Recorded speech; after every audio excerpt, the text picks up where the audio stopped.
phones had been ringing like mad, and it had been a crazy morning. When my assistant Sam buzzed with another call, I figured it was a client who wanted to change something with one of their blueprints. But it was a phone call I can remember as if yesterday. When she told me it was my doctor on the line, I kind of figured something was up. Little did I know. As soon as she put him through, the gravity of the situation became obvious. Dr. Ortega's voice was deep and serious. He told me my blood tests had come back from the lab and there had been an unexpected finding. I think my world already started to collapse even before he gave me the specifics. As soon as he said unexpected finding, the walls started to close in. It was like watching a movie in slow motion. I entered some sort of altered state, crawling through a dark tunnel, getting more and more narrow. I sort of knew what was going on, but didn't take it all in. So there I am in my smart business suit at my desk in my tidy architect's office when Dr. Ortega tells me. You've tested positive for HIV.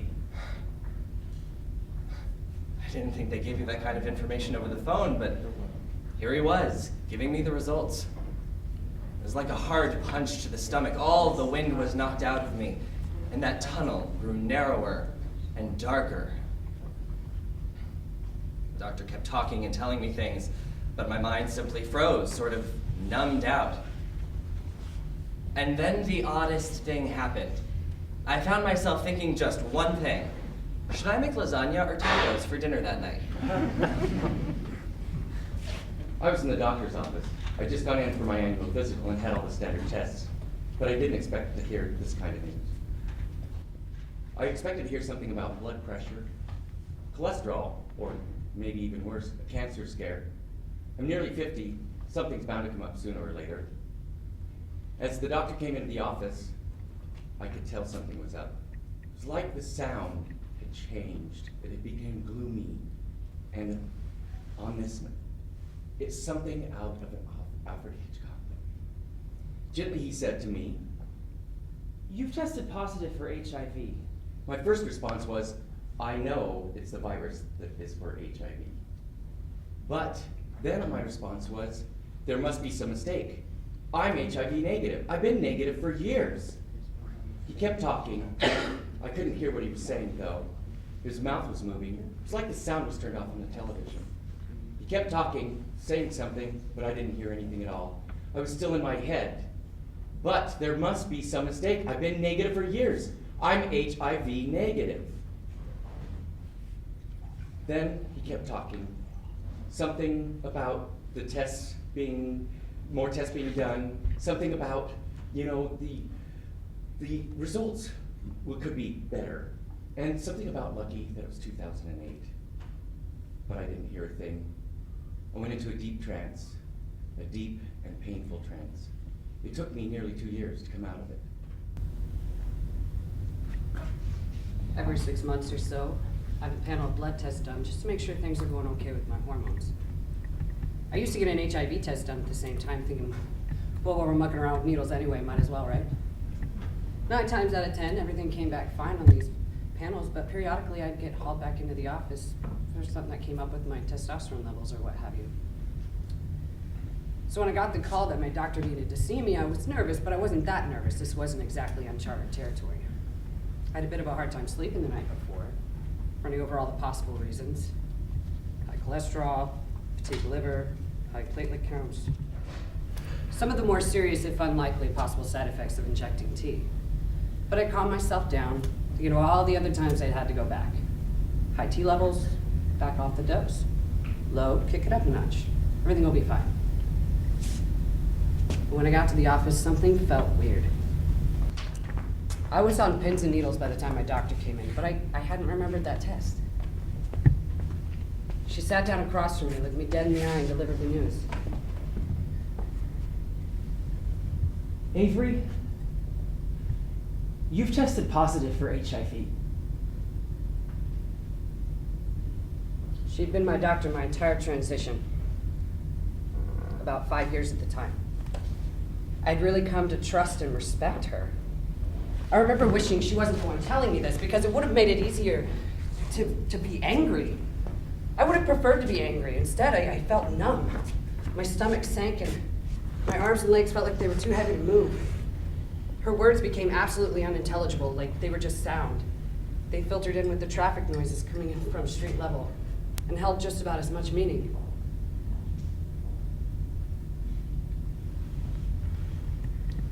I stepped out of that office into a world that looked very bleak, and it stayed that way for a very long time.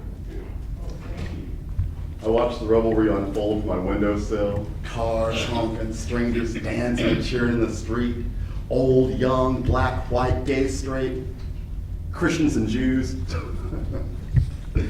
Well, that might be a bit of a stretch. Not that there's not blacks, Christians, and Jews in Seattle. There's just a lot more spiritual yet non-religious white folk.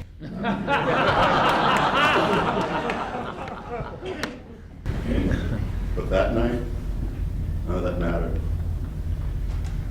This is Seattle, and the window faces Broadway, which is exactly where I should have been, downstairs going crazy, chanting with everybody else. Obama, Obama, Obama. But I couldn't. As hard as I tried, my feet just wouldn't move. They wouldn't move. Instead, I continued flipping channels until I landed on one featuring McCain's campaign headquarters, hoping to find some comfort in the sea of shocked and broken bodies that kept it there. Poured another glass of wine, retired to the bedroom knowing that 1 hour ago, we the people elected this country's first black president, which means it's been 5 hours, 18 minutes, and 1,000 seconds since a simple test detected bombs bursting within my blood. Each one chanting, positive, positive, positive. Each one releasing sorrow, despair, and far more questions than answers. I knew I had HIV even before I tested positive. I had taken enough risks to know that eventually it might catch up with me.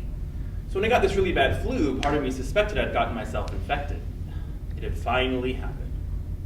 I was living in San Francisco at the time, so I went to a local clinic for an HIV test. And I remember having my blood drawn and thinking, Victor, you may not want to come back and hear the bad news. but I did come back. I sat there looking at the male nurse who was going to present me with my results. He was hot. Very Italian looking, dark wavy hair, Roman nose, chest hair peeking out of the V collar of his scrub, bulging biceps. I wondered just how inappropriate would it be to make a date with the nurse I met at an AIDS clinic. Then my mind began to wander and I thought about what it would mean when the results came back positive. I thought about it dozens of times what my life would be like when I became infected. I had it all figured out. I would be the picture of healthy living with HIV. I'd go jogging in Golden Gate Park, I'd take up yoga and acupuncture, I'd spend time in Chinatown shopping for herbs and roots. Roots are very salubrious. It would be like having my own sitcom, Me and HIV, a show about me and my kooky new partner, HIV, and all of our wacky adventures. The opening montage would consist of clips of me taking my meds, walking the streets of San Francisco, getting encouragement from my doctor, standing on the beach, contemplating life's great mysteries. Then at the end, my friends and I, and HIV of course, would all pile into one of those old Cadillac convertibles, you know, the really long ones, and try to drive down Lombard Street. Oh, HIV, you so crazy! Then the hunky nurse approached with my results. He sat down and said, Victor, you've tested positive for HIV. I took a deep breath, and it hit me. I wasn't exactly relieved, but it was as if a cloud had lifted that had been over me as long as I knew what HIV was. I don't remember much else, it's all sort of a blur. He gave me a smile as if to say, "You're gonna be all right." He asked, Do you want a hug? I politely declined. Instantly, all my thoughts, all my expectations were gone. No walks on the beach, no trips to Chinatown, no wacky adventures. It had been mere moments and I already knew that life with HIV was nothing like I'd envisioned. My life as a negative man was over. I left there for some comfort. In and out, burger and fries. Funny how food that's bad for us is so very soothing. Risk-taking. Danger. Transgression. Shame. Drug use.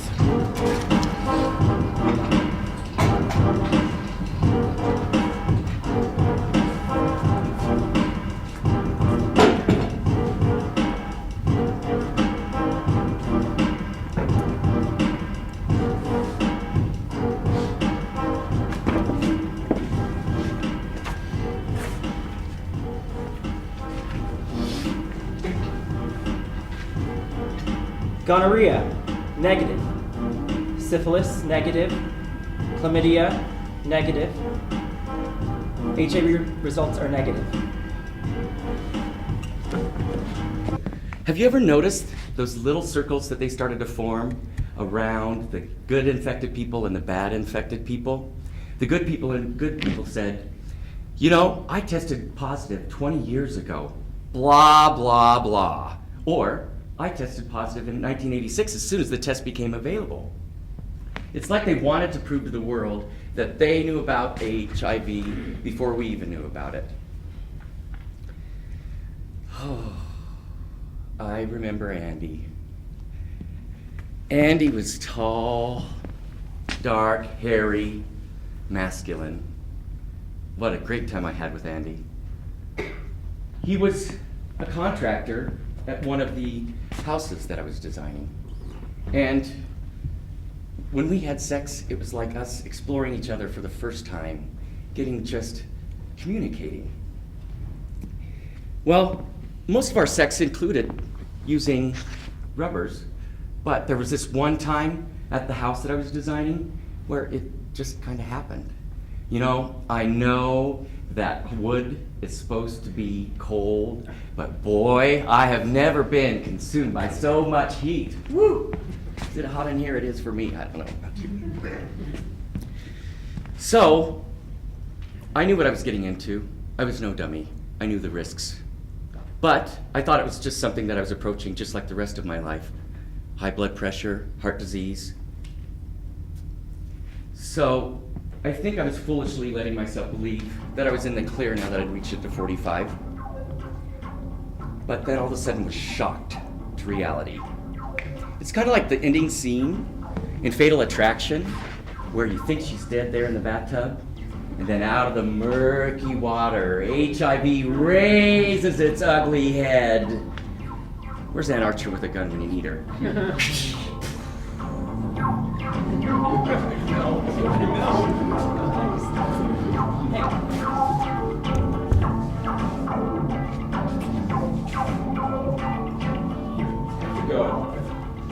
You're gonna have to admit this to yourself sooner or later.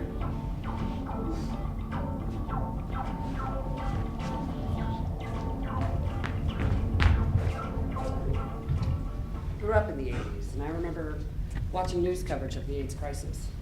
This was before I had a really concrete idea of what gay was, much less what trans was, and much less that I would or even could be a gay man. At the time, people called me a tomboy, and all I knew about HIV was that it was scary and it seemed to be killing people left and right. But by the time I was coming out as queer myself, things had calmed down. Condoms were gospel, transmission rates were lower, and for those that did become infected, the new drugs were making a long life with HIV possible. Everyone knew someone who was affected by it, but people very rarely got sick anymore, and almost no one died. And yeah, I got the same messages as everyone else. Use a condom, get tested. Yeah, and I did use condoms, 100% at first. But there was just so much that needed negotiating. See, I've always had something to disclose. And some guys are real assholes about it, like, what do you mean, you're really a chick? And then there are the weird fetishists who think it would be really hot to fuck a guy with a pussy. If I had a nickel for every time someone blatantly objectified my transition and still expected me to want to sleep with them afterwards, I'd have a lot of fucking nickels. Needless to say, those conversations never really go too far, so those guys never factored into my safer sex practices much. And usually the problem isn't total creepers or overt hostility, it's just that most guys have no idea what to do with me. They need to be taught from the ground up. No, don't call him a junk that. Why, yes, you can fuck me there. But you might imagine this could be a buzzkill.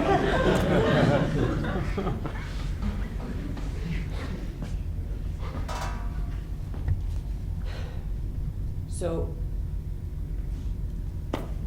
every once in a while, though, I would find a unicorn.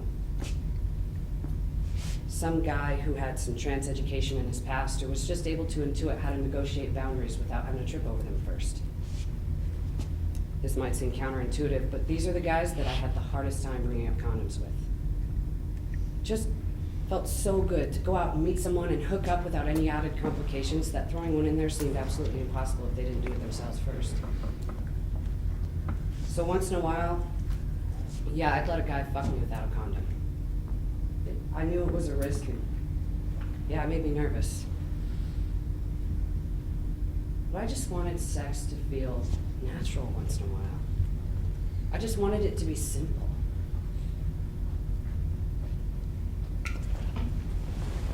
Y'all remember that song by Meatloaf? You know, the one that goes, I would do anything for love, but I just won't do that. What do you know? Turns out the greater your desire for love, the shorter your I won't do that list. Let me repeat. The greater your desire for love, the shorter your but I won't do that list. And let's be clear, I'm not talking about self-love, familial love, neighborly love, or even God's love. No. I'm talking about that 6th grade. Will you go out with me? Check yes, no, or maybe kind of love. 8th grade, sneaking kisses behind the backstop kind of love. 10th grade, he let me wear his Letterman jacket kind of love. 12th grade, I took a college, got a prom kind of love. I'm talking about the kind of love not reserved for the likes of me. I'm talking about the kind of love reserved for the beautiful people. You know, I can't recall the time when I did desire to be beautiful, and not some conventional type of inner beauty, no. When it comes to gay social currency, the value of inner beauty, it's on par with that of the morning after pill. I'm talking about that star-struck Lady Gaga beauty. The kind where simply walking into a room can throw a hush over the crowd, stopping admirers and haters alike in mid-thought. Or at least that's how it happens in my dreams. Now, my realities, they're a little bit different. I wasn't blessed with a pretty face, and my chance of throwing a hush over the crowd anytime soon are pretty slim. A realization I came to not only long ago, but spent years trying to change, including years spent trying to squeeze myself into stereotypes, relationships, social settings like constructed with me, and my hoping against hope that, like bad habits, beauty was somehow transferable. Of course, at some point I realized it wasn't and went in search of the next best thing, which, in my case, meant finding something beautiful to touch, or more accurately, someone beautiful whose job it was to touch me. Every time I get the same song stuck in my head, one night only, that's all. What? Nothing. So, what did you have in mind? I wanted to pretend like you're my boyfriend, like I've been away on a long trip and I just come home. With passion and instinct. There's nothing standing between us. No barriers, no inhibitions. Can you do that?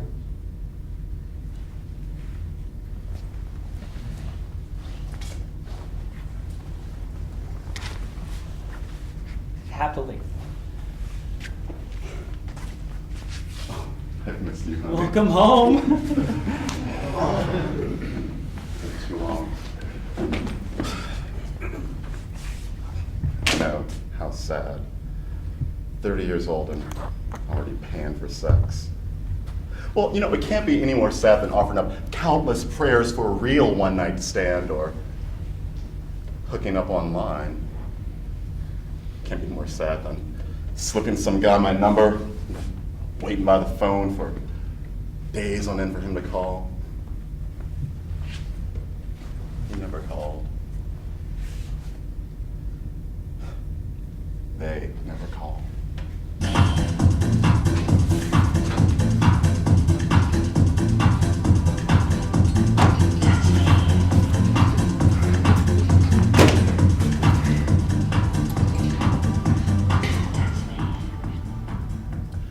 I like to tell people the internet got me infected.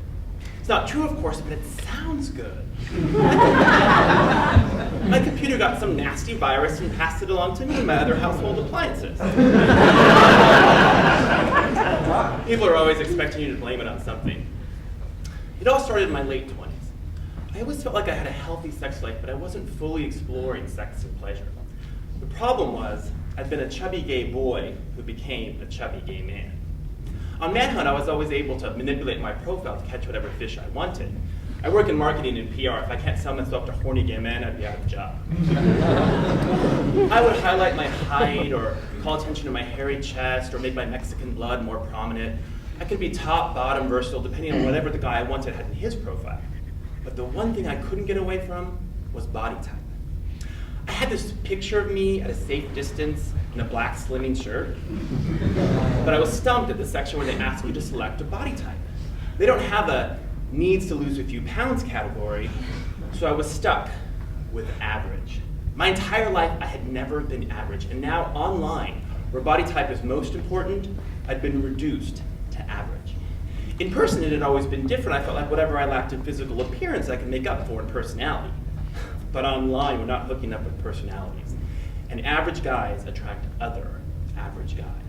If I wanted to put muscular in my profile, I would have to put my gym membership to good use instead of sitting home, eating Haagen-Dazs, and watching Sex in the City. It took about a year, but my diet, discipline, and exercise, but my body finally morphed from a chubby gay boy into a muscular man with big arms and pecs.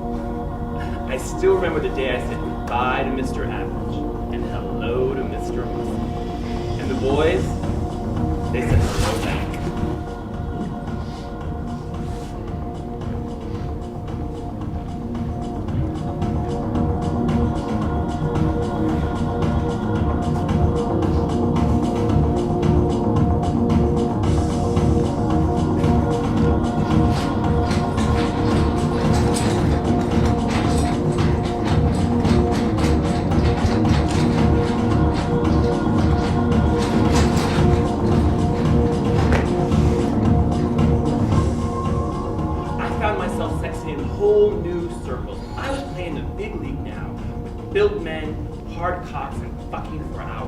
Thanks to my new body, I felt like I finally arrived sexually.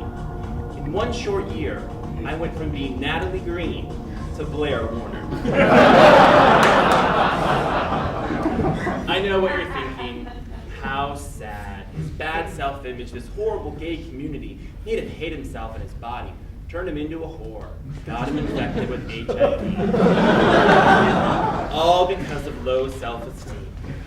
Let me stop you right there. No one has ever accused me of having low self-esteem. Maybe too much, but never too little.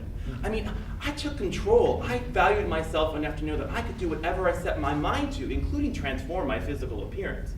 Besides, even when I felt like my body wasn't at its best, I always knew that I could still compete with my humor, charm, intelligence, and of course, modesty.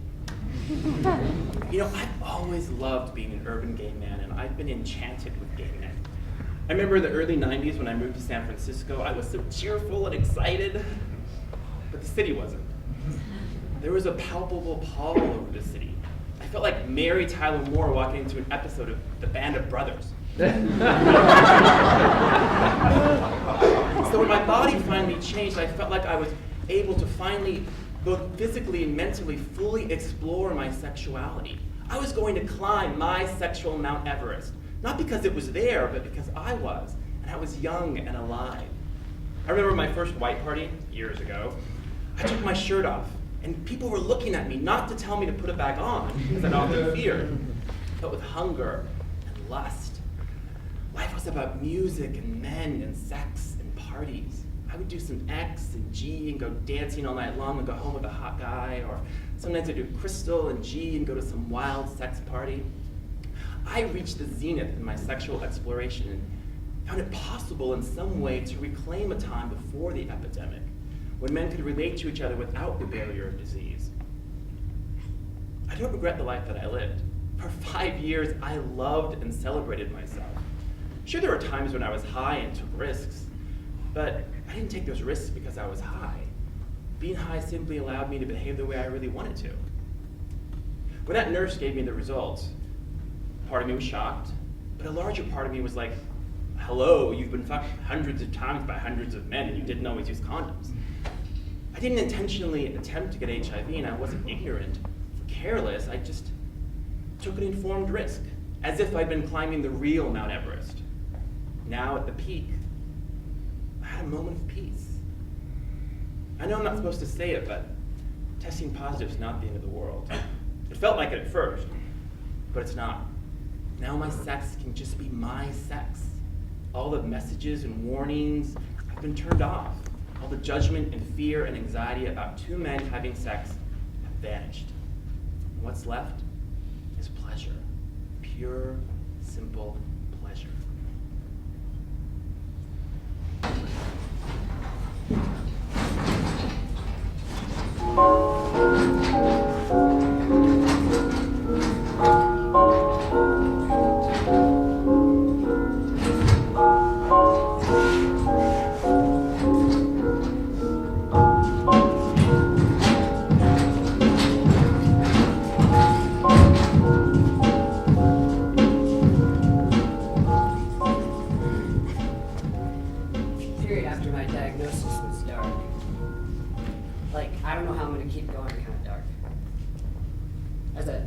Newly positive gay trans man, I found myself in an extreme minority. I didn't know where to turn. The medical stuff was the least of my worries at the time. I needed some support. I was full of fear, remorse, and shame, and I just needed someone to tell me it was going to be okay. Someone who knew what they were talking about. The trans community didn't have any experience with this, and the cisgender gay community seemed to be just as mystified. Tried getting involved in a couple of the local groups for positive guys, but there was absolutely no cultural competency around the trans stuff. Don't get me wrong, everyone tried to be as friendly as possible. I remember this one guy going on and on about how they were used to serving gay men and this was pretty new for them, but I shouldn't worry about being welcome there. Used to serving gay men. Like I'm not a gay man. There was a serious need for education, and I was just too delicate to take that on. So I left. I'm 27 fucking years old. I've been positive for 3 years. How the hell did this happen? In the beginning, I asked myself that question 10 times a day.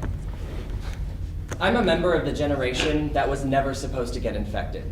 We were supposed to be educated and know better. We were supposed to be scared into safe sex.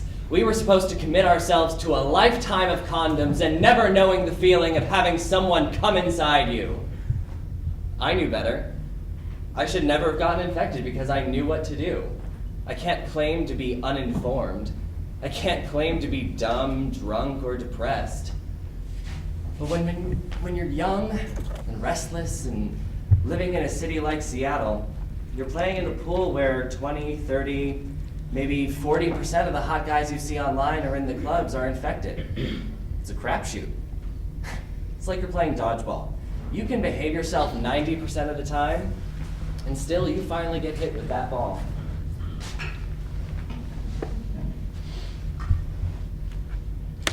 I can be versatile. I can get fucked. But most of the sex that I've had since coming to Seattle has involved being the dominant one, the top. And I may be young, and I may have that good boy look about me, but I've always found myself taking charge in the bedroom. And I mean in that kinky kind of way. I especially enjoy older men.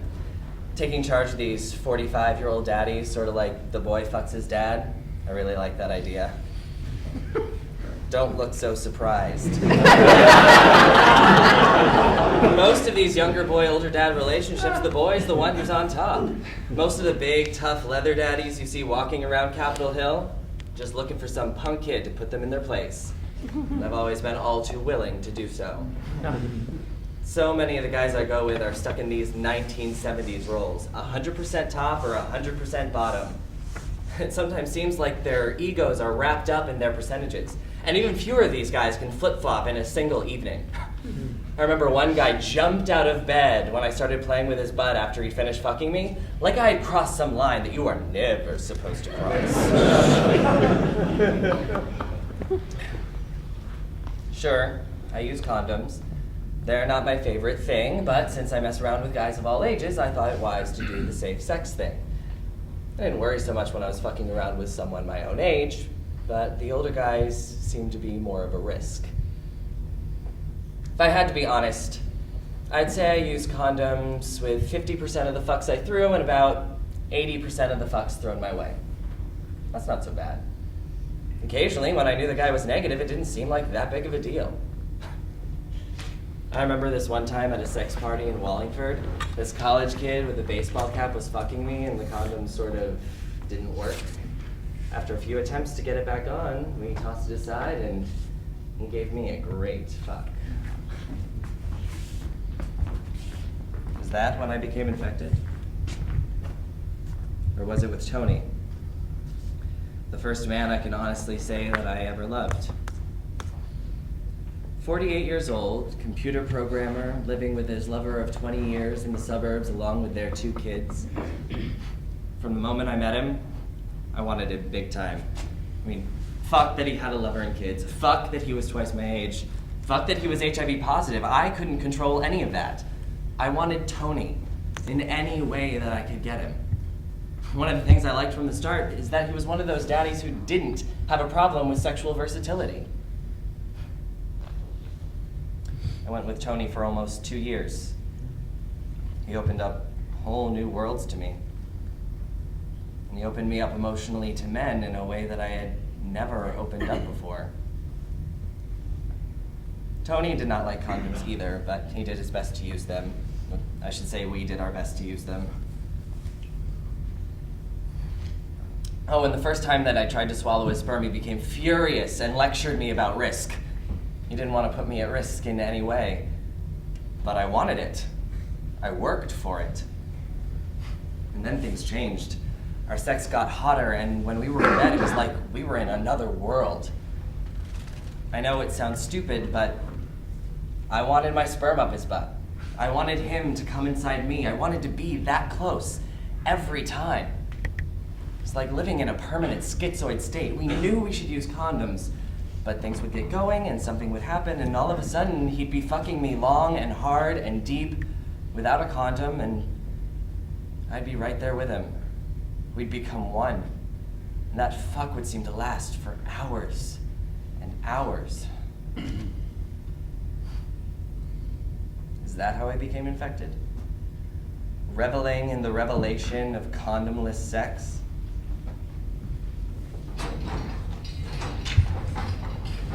Everything fell apart when I told him I tested positive. He was very loving and supportive, of course, but some sort of wall came down between us. For a few weeks, we tried to pretend that nothing had changed, but everything changed. How could this happen? I'm so ashamed. You didn't let anything happen. I knew what I was doing. You're a kid. How could you know? I should have protected you From myself? I don't need protecting, and I need you to respect that. I love you. We can make it through this. In fact, now it's one less thing that we have to worry about. Are you serious? It's all I can think about. I may have infected you. I took the risks. They are mine. You're not the only one that I took risks with, and you're undetectable and on meds. It probably wasn't even you. But it feels like it was. I'm sorry. I can't get past this. We can't get past this. Can't get past Within a month, the entire affair with Tony was over. And what was I left with? A lot of confusion. My first broken heart. Possibly Tony's HIV inside of me. I'm not some victim. I'm not ashamed. I'm angry. Angry that I lost the crapshoot. Angry at being looked at differently. Angry at the simplistic ways people understand how we're getting infected today.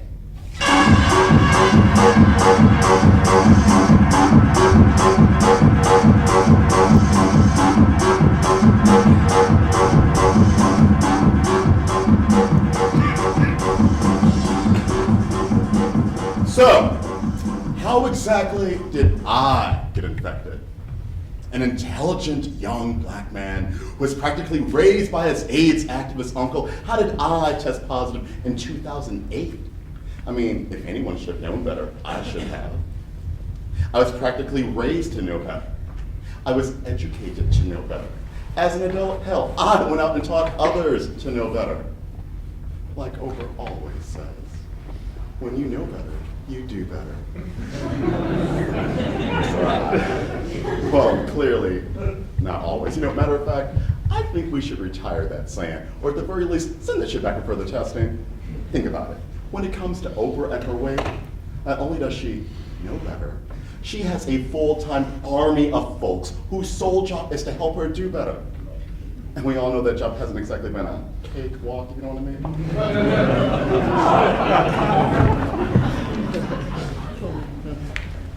On election night, the whole city seemed a little bit blacker.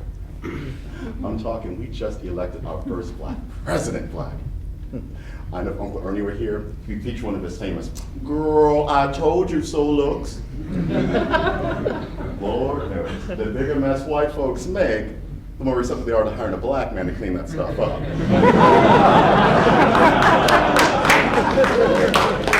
Of course, Uncle Ernie also said that the first black president would be named Gregory, parle du français, eat sushi, and wear LLB.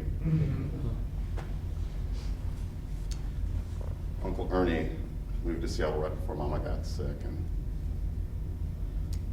then after she passed, instead of moving back to New York City, he stayed here and looked after me. When he wasn't looking after me or complaining with the lack of black trade in Seattle, he was helping start up People of Color Against AIDS Network, POCAN. I remember right before Clinton got elected, Uncle Ernie took me out of school and we went to DC for this big act of action. It was called the Ashes Action. Folks from all over the country brought the actual ashes of their loved ones who died of AIDS. Then chanting, "History will recall, Reagan and Bush did nothing at all." They marched in a funeral procession, right up to the White House, to the fence. Then they threw the ashes over and onto the lawn of the White House. And before you knew it, the lawn was frosted with the empty remnants of the urns, the bowls, the baggies. Someone even went over the fence in the Chanel handbag. I like that. Classy to the end. And as if on cue, right as the groundskeepers are trying to figure out the proper protocols for dealing with human ashes, the skies opened up. Whoever's cementing them into the soil, not the conscience of the country.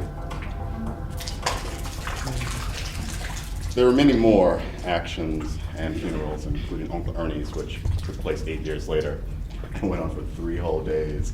Uncle Ernie was all about theatrics. That's how I know on election night he was probably somewhere going, "Barack Hussein Obama? Damn, that second Bush must have really fucked up."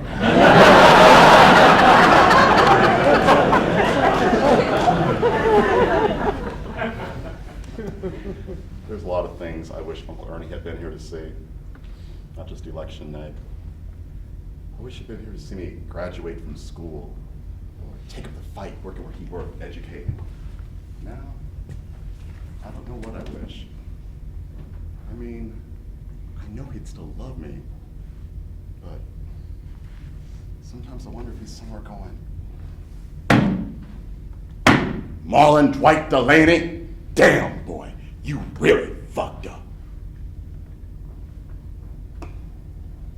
What kind of clinic tells a young black man he's HIV positive on the same day another black man is elected the first black president in the history of our nation?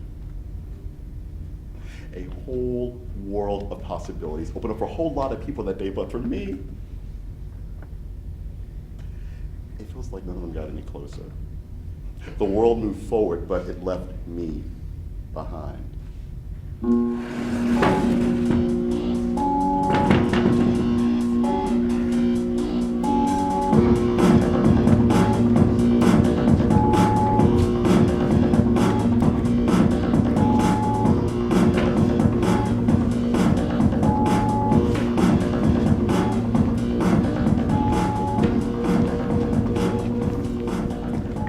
Testing positive in 2010. How's that happen?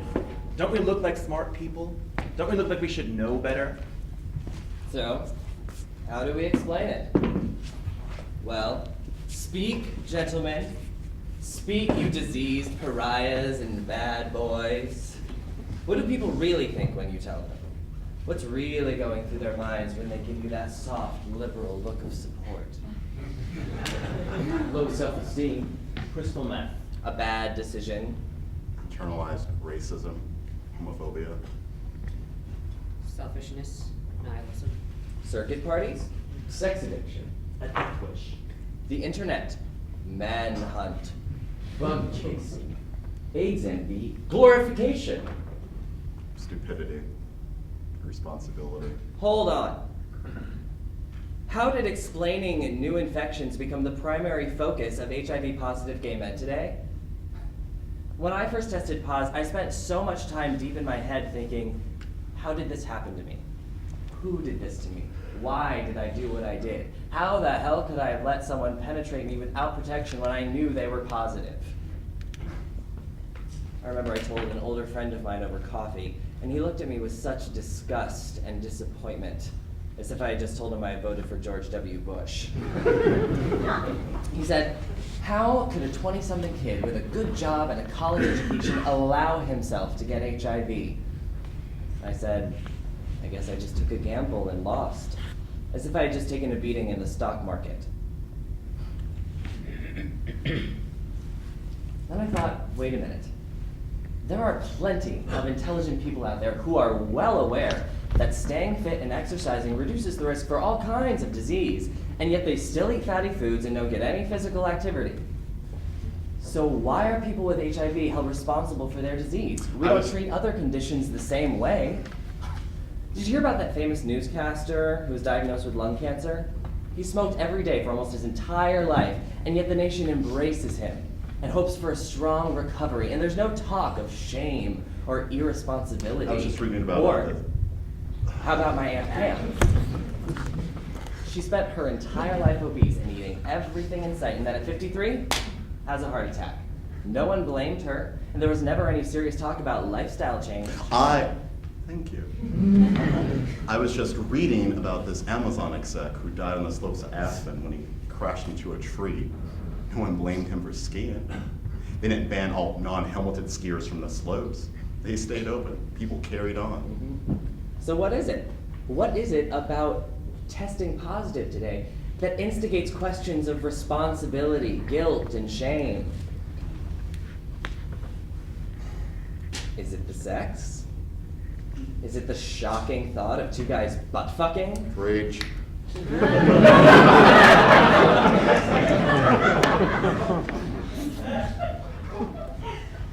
For me, this comes down to the difference between regret and shame.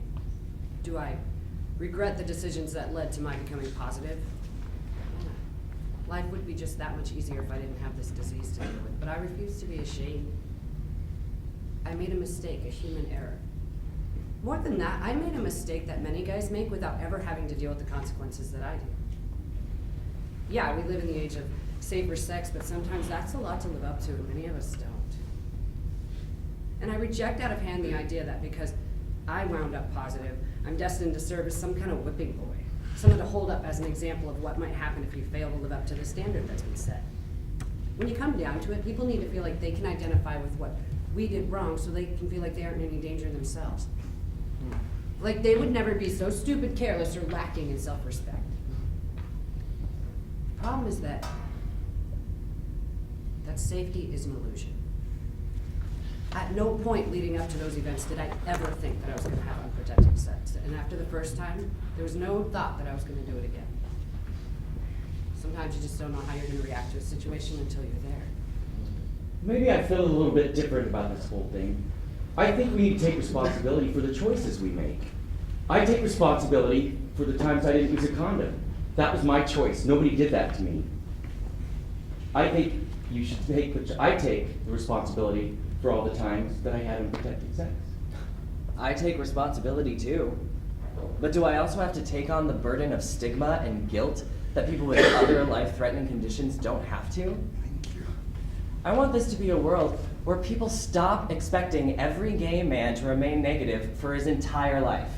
Where people stop being shocked that anyone tests positive anymore, and stop saying things like, we could prevent HIV infections today if everyone would simply use a condom every time. Beautiful sentiments. Save them for a fucking Hallmark card. What world do these people live in? For some of us, sex has never been rational. Some people in public health look at two men fucking and see graphs and pie charts of decision-making, risk-taking, safety measures, and a commitment or lack of commitment to health. My sex is usually spontaneous, surprising, full of exploration. It's as much about pleasure, power, and joy as it is about health and safety. What leads up to sex without condoms is complicated and powerful. And to take all the risk out of sex, going home with strangers, having sex at highway rest stops, tying up your boyfriend. For many of us, it would take away much of the pleasure. I want this to be a time when gay men in particular face the complexity of new infections head on, without reducing it to dumb, simple answers like bad decisions and low self-esteem. Because the truth is, if you get infected today, the simple ways that people understand these things will lead you directly into a pit of guilt and shame. After I tested positive, I really struggled with my guilt and tried to be the perfect pause boy to make up for being foolish enough to get infected. I was going to give back to my community and be an example to my negative gay brothers. I volunteered, I spoke on panels about the importance of safe sex. I handed out condoms on street corners. I mean, there I was in front of the Eagle, handing out safe sex kits and desperately trying to get the attention of any man who walked by. I felt like Dorothy on the Golden Girls. Condoms, Rose! Condoms, condoms, condoms! Down, lady! Oh, did you just get out of prison? Safe sex kit? No. Thanks. Well, I will take the lube. Really? And not the condoms? Nope. Don't use them. Pause already! Now tell me, honestly, do you always use them? No. I'm paused too. I see.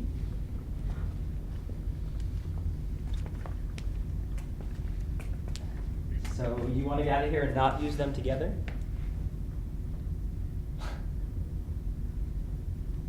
And there it was. This hunky stranger's frank answers opened my eyes. I was never going to be the perfect pause boy, and I didn't want to be. And no amount of safe sex kits would absolve me of my guilt over letting my community down.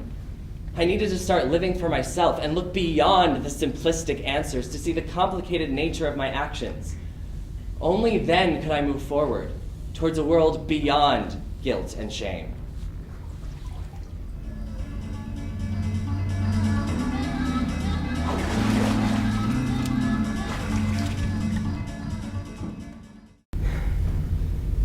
I kept up with my HIV health-related stuff the same way I kept up with my trans-related health stuff. Kept up with my tests, kept taking my medications, kept going to my appointments, and today I'm healthy. I know that knowing better and doing better often have nothing to do with each other. I also know that, at least in my case, years before testing positive, I was on a self-made obstacle course fueled by doubt and despair. And obviously contracting HIV sucked, but it also held up this huge mirror, one I just refused to look in. there among the rubble of my life, I found a still quiet voice. There I traded coveting the beauty of others for my own search for identity, self-worth, wholeness. This voice grew and multiplied into a great clamorous chorus, and nothing can stand in the way of millions of voices calling for change. I'm a pioneer, setting out to heal this mind and repair this body.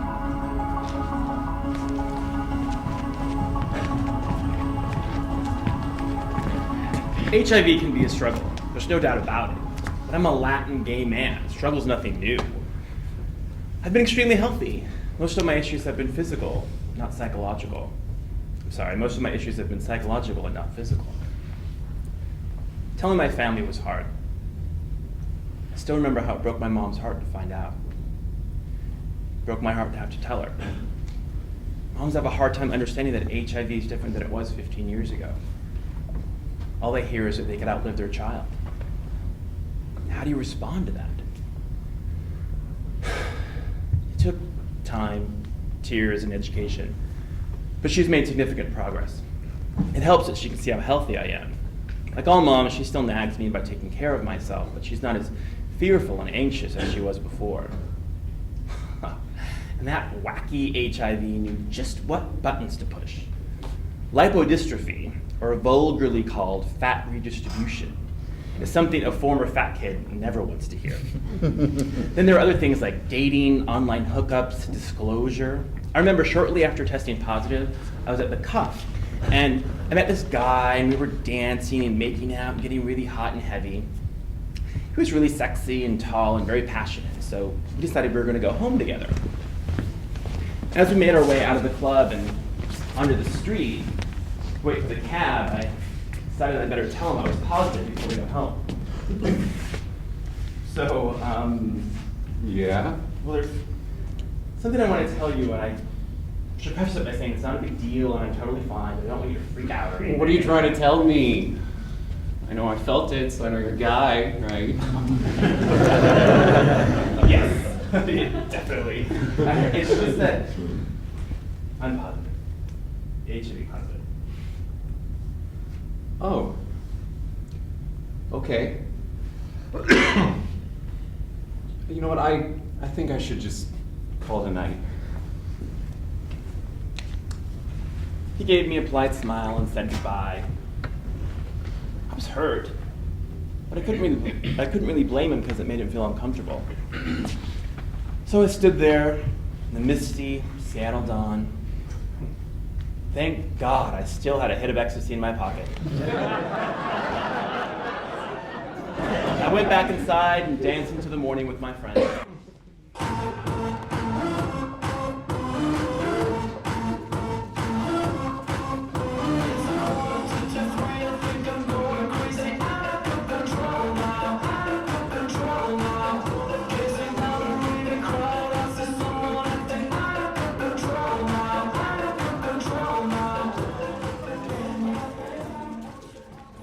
So of course, there was a time after testing positive when I felt dirty and ashamed like damaged goods, but it wasn't until I met other pos guys around my age that were going through the same thing that we could share the support that they showed me about the struggle. It was then that I could let go of the shame. I'm well aware of the downsides of having HIV, but I'm also aware of the downsides of not having HIV. Anxiety, overwhelming fear, and guilt. Gay men's sex lives will always be intricately tied to HIV. Negative men will worry about infection, positive men will deal with infection. No one wants a life-threatening illness, but I know myself. If I were negative tomorrow, I wonder how long it would be before I became infected. When I was negative, I was scared to death of getting HIV. AIDS groups spent thousands of dollars telling me how horrible it was to be positive. Diarrhea, weight loss, and that I would have to take truckloads of pills every single day. In fact, after testing positive, I cleared a little section out of my cupboard just for my pills. Then my doctor gave me 2 pills. And I was like, that's it? That's what I'm supposed to be scared of? If they're going to use the experience of positive men for their prevention, then I'm going to speak openly about some of the upsides for those of us with HIV. I realize the greatest threat to prevention is a healthy, positive man.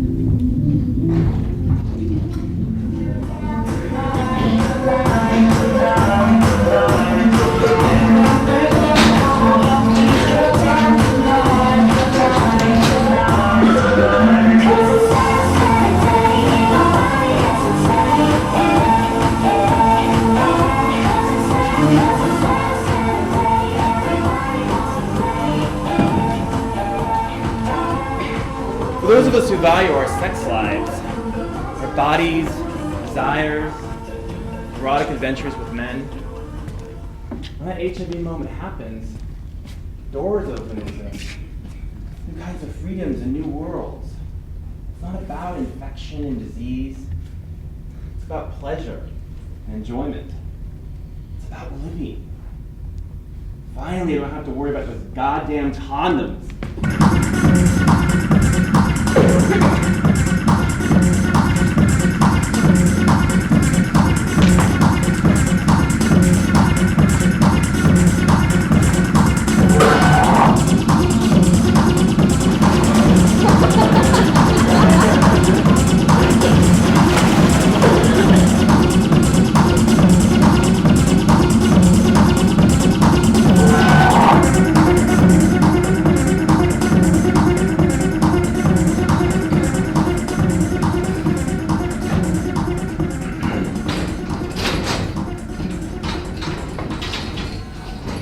After I was diagnosed, I was sure my life would be over. I had visions of a lifetime of medications. And I was pretty sure I would feel as alone and isolated as I did right then. And I was especially sure that this spelled the end of my sex life. But the truth turned out to be much more mundane. See, when people talk about HIV, they only talk about the bad stuff. How you'll be rejected by sex partners, how you'll have to take mountains of pills, how you'll get sick, how you'll die. And I'm not saying there's this huge upside. It's just that the bad stuff isn't as prominent as you might think.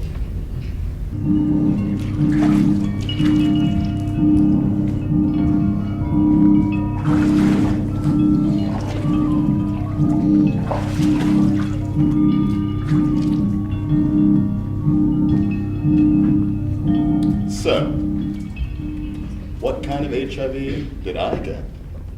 Did I get the kind of HIV that makes folks want to start eating healthy, take up hiking, mountain climbing, yoga, canoeing, you know the whole, now that I've got HIV, I'm gonna go out and conquer shit. Or maybe I got the kind of HIV that makes folks want to stop paying back their student loans. High all day long, sleep around. Or in my friend Tommy's case, crawl into bed, watch endless long order marathons, and wait for Jesus. It's been 761 days since chants of Obama, Obama, Obama wafted through my non-weather-stripped windows. 761 days since bombs bursting declared me positive. Some of them good, some of them not so good. But fortunately, none of them so far have been accompanied by a desire to go out and conquer shit. That all sounds a little convenient. I mean, do you really expect we all are aware of the risks? We knew what we were doing. We could have been a boyfriend, a lover, or in your case, an escort. Do you really expect an escort to know their status? Or to even be honest about it? Can you imagine how bad that would be for business? I didn't ask.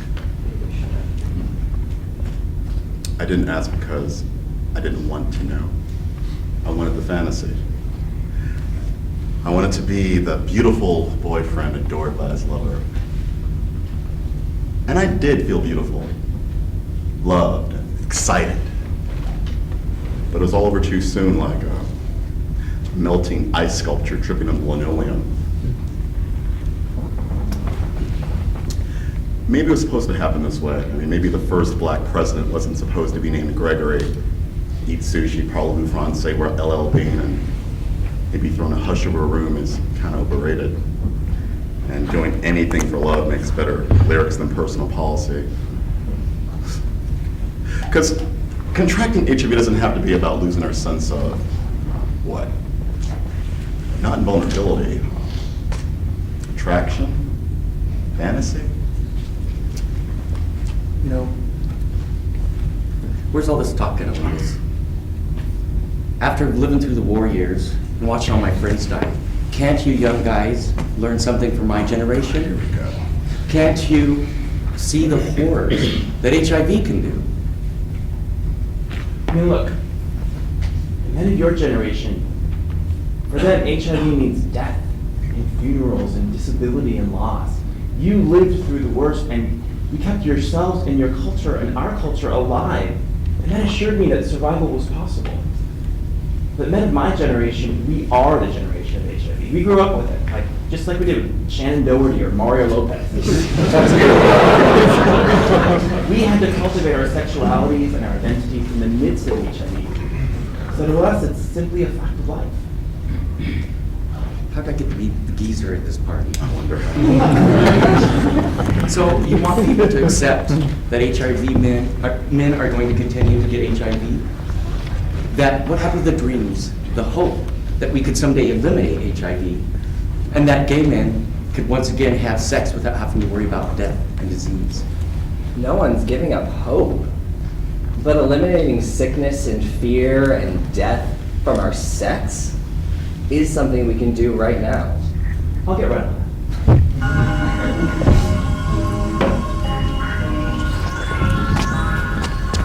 It's been a while since HIV hit the scene, and it would be nice to see some discussion around what this generation needs in order to stop new infections.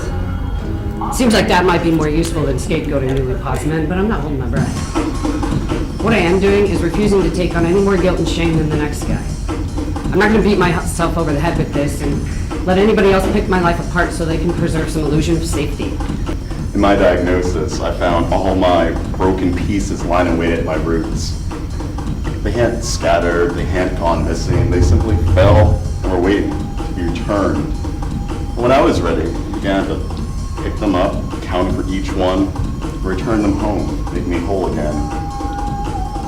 And should someone break me again? No, let's be real. Should I break me again? Well, rest assured, all my broken pieces will be waiting at my roots. For unlike beauty, they do not scatter. They do not go missing. They simply fall and wait. If I've learned one thing from testing positive, it's that I'm shadow resistant. I think I was put in this situation that I was in so that I could see this epidemic from a different perspective. After 25 years of watching all my friends die, and then me catching it, I remember how hard it was for my lover and my family, how embarrassed and humiliated they were. I was hoping that after 25 years, things would change. Some of that has changed. I mean, it's positive men who are making our way in this new and ever-changing world. You're sex positives and healthcare workers and activists. And it's a terrain of our own creation, and the future holds plenty of risks and plenty of rewards. A world beyond guilt and shame. That's what I want. That's what we deserve. That is what I demand. We're not heroes. We're not villains. We're simply men, complex human beings like all human beings trying to get by, trying to find our way in a world of terror and joy, pleasure and danger, passion and poison. Just trying to put together a life like all lives, full of comfort and safety, full of risk and excitement, where we breathe, Where we dance. Where we drive fast on freeways. Where we celebrate. Where we fuck. where we live.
So don't go away. Oh, that's great. Gay City Health Project is about building community for gay, bi, and trans men, increasingly for the entire LGBT community.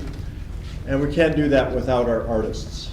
Our artists are the voice of our community, and that's what this is about tonight. This is a pilot project for Gay City Project Arts, which is about supporting the voices and the expression of queer artists on Capitol Hill in Seattle, because these are the folks who tell us what is going on in our community. So I'm really thrilled that you were part of this. I'm thrilled that we pulled it off. It has been a labor of love.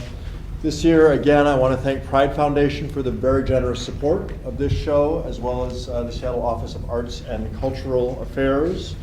I want to thank you again for your support, and I'm responsible for raising the money at Gay City, so I'm not doing my job if I don't say if you want to see more of this kind of stuff. Really appreciate your support. We're going to have a reception in a few minutes. That's some beverages that are on the house.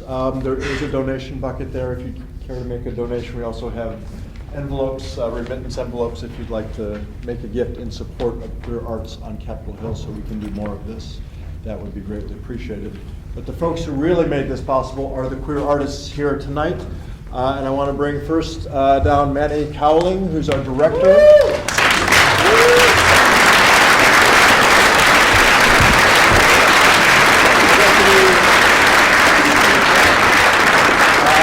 I got to experiment at being what being a producer meant through this show. This is my first executive producer show.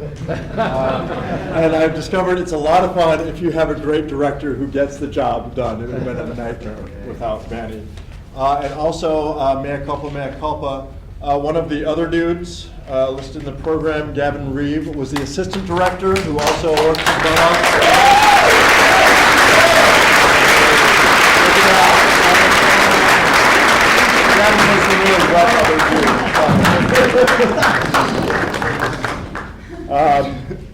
And actually bring out all the actors, please.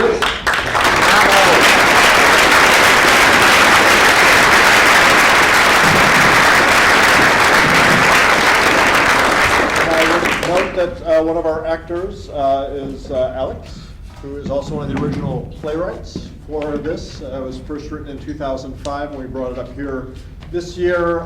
These folks, Manny and Alex and Vincent Kovar, who helped with writing, who couldn't be here tonight, have worked long and hard, many months on this. We also have Chad Goller-Sojourner here, one of our writers.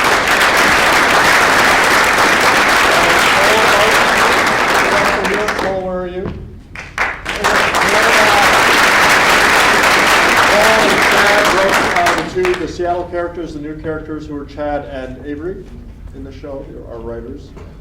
So we do want to open it up a little bit and get your feedback and questions and comments. You've got all the creatives here who made this happen and interested in what you have to, what you experience, what your questions are. Don't be shy.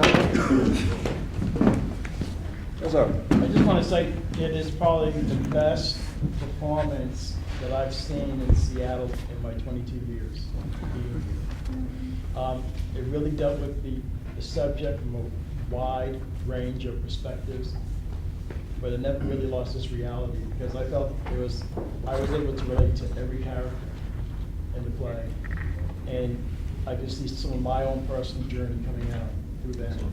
So I really think you did an excellent job in the writing and pulling it together. I just want to acknowledge that.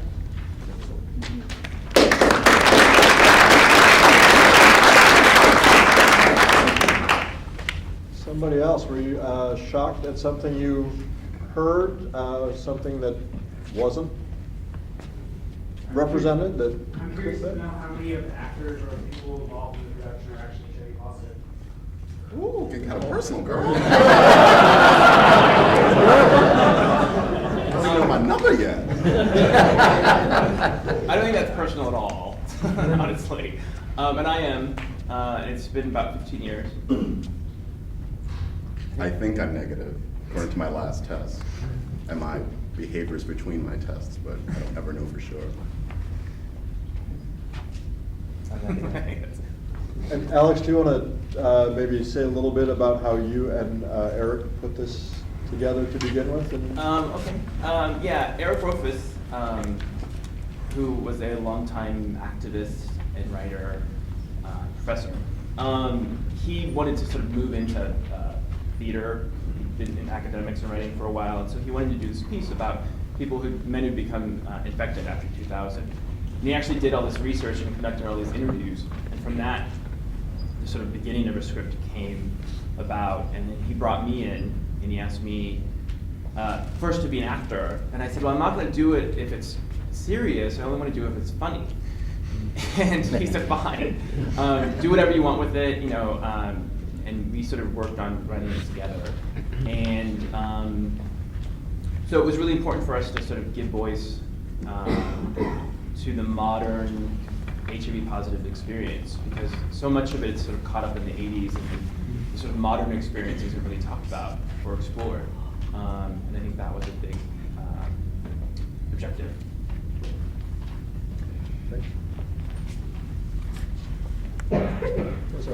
As a healthcare provider, one of the things that I did really well was get rid of the shame and the guilt, and you have nothing to be ashamed of because you have HIV.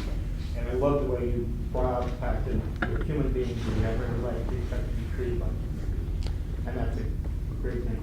But the other concern I had was, it felt like it was, okay, you were diagnosed as HIV positive, and therefore it gave the okay to have sex with other HIV people who were positive.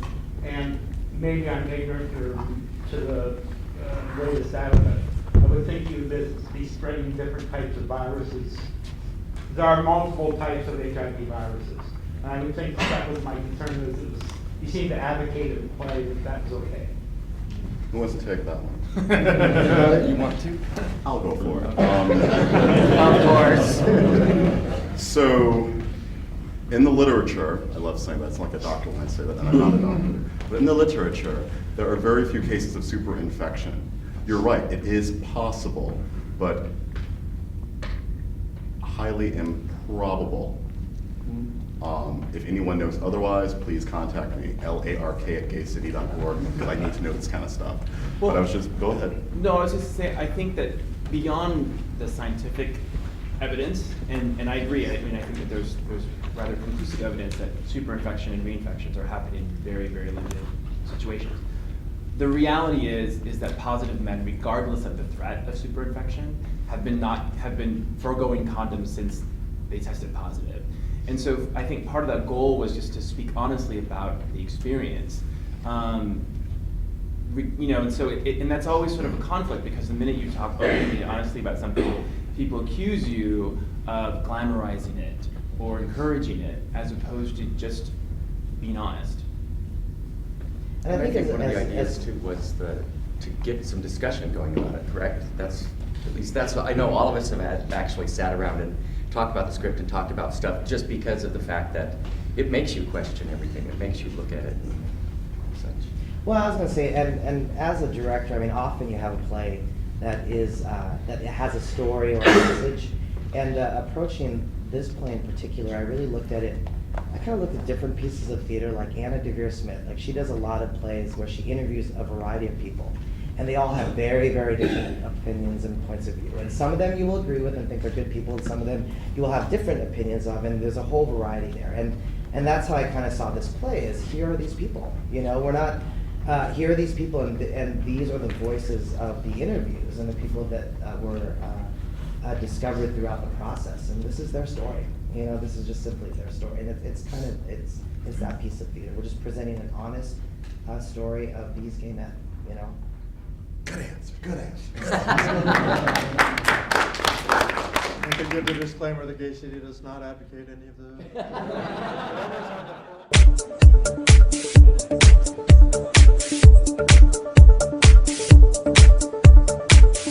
I thought it was great. It was definitely very entertaining from beginning to end. I think it sort of humanized the disease as someone who's negative. We do tend to think sometimes in numbers or in, how could they have done that? So a lot of it was very shocking to me. I was shocked, pleasantly. I said I really loved the trans character. I thought that was a very rich addition to the monologues. I wrote Avery's character based on what I've been seeing in my community for the last couple of years. I enjoyed it. I liked that it had a sense of humor. It was funny. I wasn't expecting it to be funny. 4 hours ago. Jessie said she wished she had tissues. Yeah. Before the show. Yes, I thought I was going to cry my eyes out, which I usually do. So I'm glad that it got me to really think about the show and didn't make me fall.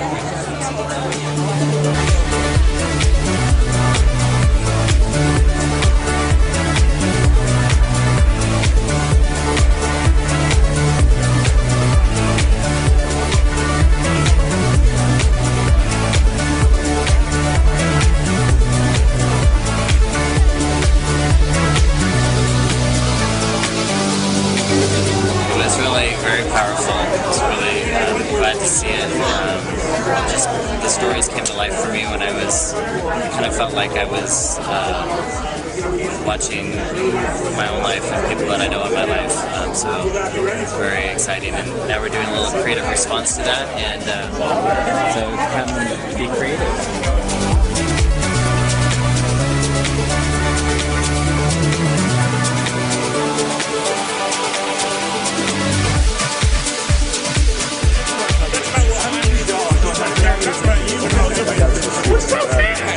I thought it was really good, but I was concerned with, was it minimizing responsibility? It's fair. It's fair. What would you have said if you had a chance to add to it? I'm glad that there was taking responsibility and not taking responsibility, because I kind of have ambivalent feelings like that. I thought it was great that in such a small cast that you could see yourself either in an experience or a character. I'm glad they brought in some characters about Seattle characters. I thought that was really nice, and I thought that it was very well done. Now, I saw you mopping before, and you're mopping now. Is this your job, besides acting, is mopping the stage? That was really fun and stuff.